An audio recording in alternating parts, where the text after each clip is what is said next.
Car makers are dropping AM radio from many new electric vehicles because interference causes annoying static that makes the signal almost unlistenable.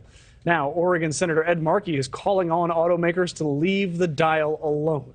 In a new letter to 20 manufacturers, he calls AM radio a crucial communication tool for the government during emergencies, and AM radio stations are panicking as well, worrying that their voices will soon be silenced for good. To talk more about this, we're going to bring in Brian Winnekins, the owner of WRDN in Durand, Wisconsin, to talk about the significance of AM radio. Brian, thank you very much for joining us.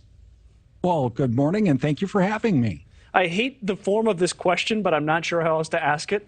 It's like I'm asking you to justify your existence, but for a society where many people have forgotten about AM radio, what purpose does it serve? How important is it? For farmers, 76% of farmers still use AM, FM free over-the-air radio to get their daily farm news and market information.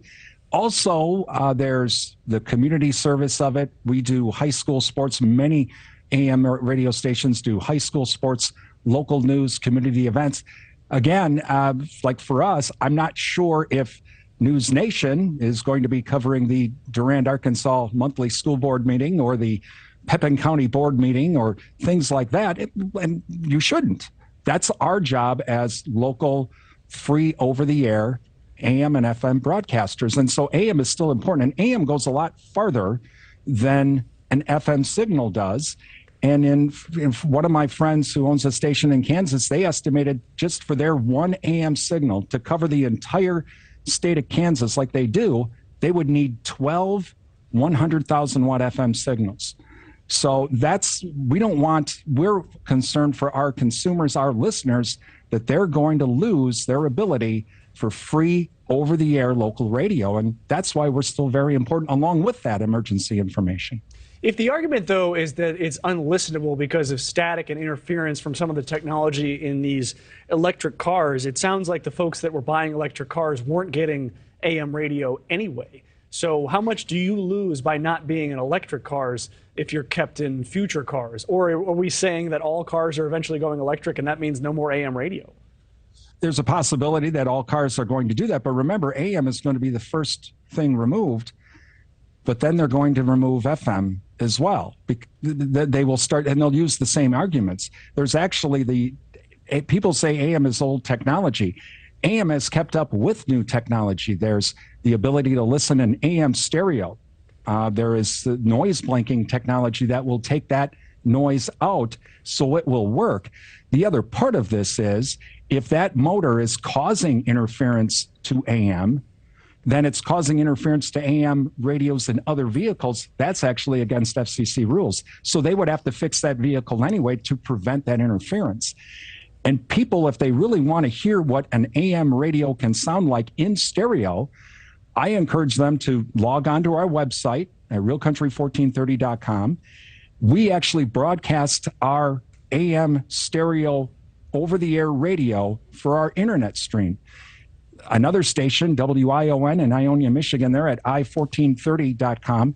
They do an adult hits format. They actually send their stream like us. They use an over-the-air AM stereo receiver to send it for the audio stream on the internet. AM radio can sound just as good as FM radio.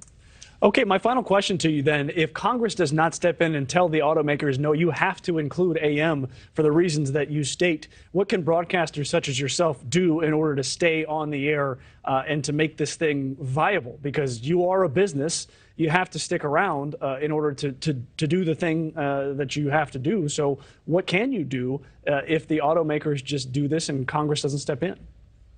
Or the FCC or the government, I shouldn't just say Congress. Sure. That's correct.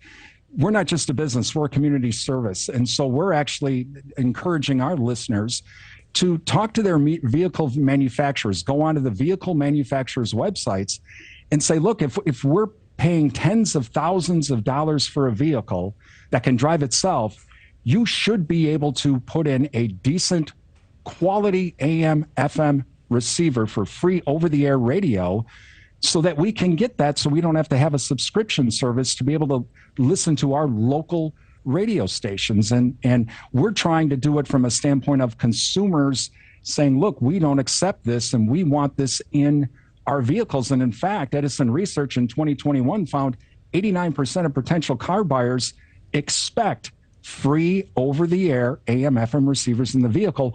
And those receivers should be of decent quality, where they get AM stereo, they have the noise blanking technology, they get the new HD radio.